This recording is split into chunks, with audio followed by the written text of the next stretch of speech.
ಸೂಕ್ತ ಗ್ರೌಂಡಿಂಗ್ ವ್ಯವಸ್ಥೆ ಮಾಡಲಾಗಿದೆ ಎಂಬುದನ್ನು ಖಾತ್ರಿಪಡಿಸಿಕೊಳ್ಳಿ. ಯಾವಾಗಲೂ ಅನಗತ್ಯ ಕ್ರಮಾಂಕ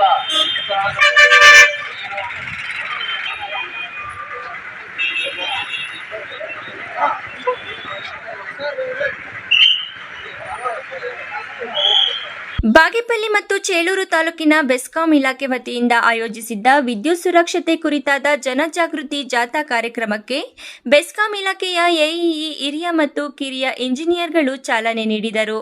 ಬೆಸ್ಕಾಂ ಎಇಇ ಲಕ್ಷ್ಮೀನಾರಾಯಣ ಮೂರ್ತಿ ಮಾತನಾಡಿ, ನಗರ, ಪಟ್ಟಣ ಹಾಗೂ ಗ್ರಾಮೀಣ ಪ್ರದೇಶ ಸೇರಿದಂತೆ ರೈತರ ಕೃಷಿ ಪಂಪ್ ಸೆಟ್ಗಳ ಬಳಿ ವಿದ್ಯುತ್ ಸಮಸ್ಯೆಗಳು ಕಂಡುಬಂದಲ್ಲಿ ತಕ್ಷಣವೇ ನಿಮ್ಮ ಹತ್ತಿರದ ಎಲೆಕ್ಟ್ರಿಷಿಯನ್, ಲೈನ್ಮ್ಯಾನ್ ಅಥವಾ ಬೆಸ್ಕಾಂ ಅಧಿಕಾರಿಗಳ ಗಮನಕ್ಕೆ ತರಬೇಕೇ ಹೊರತು ಯಾರೊಬ್ಬರು ಸ್ವಯಂ ಪ್ರೇರಿತರಾಗಿ ದುರಸ್ತಿ ಕಾರ್ಯಕ್ಕೆ ಮುಂದಾಗಬಾರದು ಎಂದು ಹಲವಾರು ಮುನ್ನೆಚ್ಚರಿಕೆ ಕ್ರಮಗಳನ್ನು ತಿಳಿಸಿದರು.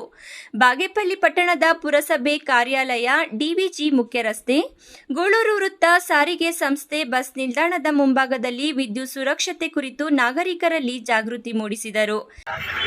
ನಮ್ಮ ಬಾಗೇಪಲ್ಲಿ ಬೆಸ್ಕಾಂ ಉಪವಿಭಾಗದಲ್ಲಿ ನಮ್ಮ ಬಾಗೇಪಲ್ಲಿ ತಾಲೂಕಿನ ಸಾರ್ವಜನಿಕರಿಗೆ ವಿದ್ಯುತ್ ಸುರಕ್ಷತೆ ಬಗ್ಗೆ ಅರಿವು ಮೂಡಿಸಲು, ವಿದ್ಯುತ್ ಉಳಿತಾಯ ಹಾಗೂ ಏನು ಕಾರ್ಯಕ್ರಮಗಳು ಮಾಡ್ತಾ ಇದ್ದೀವಿ ಇದೆಲ್ಲ ಸಾರ್ವಜನಿಕರ ಹಿತದೃಷ್ಟಿಯಿಂದ ಮಾಡ್ತಾ ಇದ್ದೀವಿ.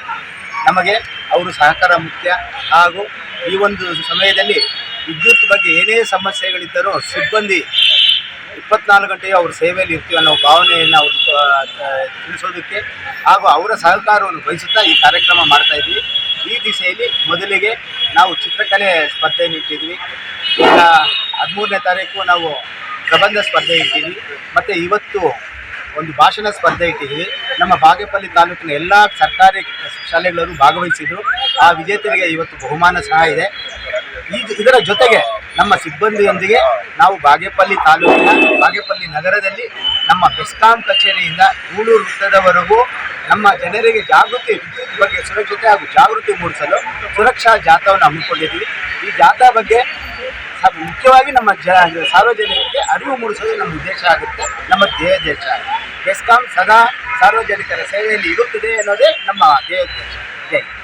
ಈ ಸಂದರ್ಭದಲ್ಲಿ ಬೆಸ್ಕಾಂ ಸಹಾಯಕ ಇಂಜಿನಿಯರ್ ಕೆಆರ್ ಸೋಮಶೇಖರ್, ಇಂಜಿನಿಯರ್ಗಳಾದ ಹರೀಶ್ ಕುಮಾರ್, ರಮೇಶ್, ಶ್ರೀನಿವಾಸ್, ನಾಗರಾಜು ಮತ್ತಿತರರು ಇದ್ದರು.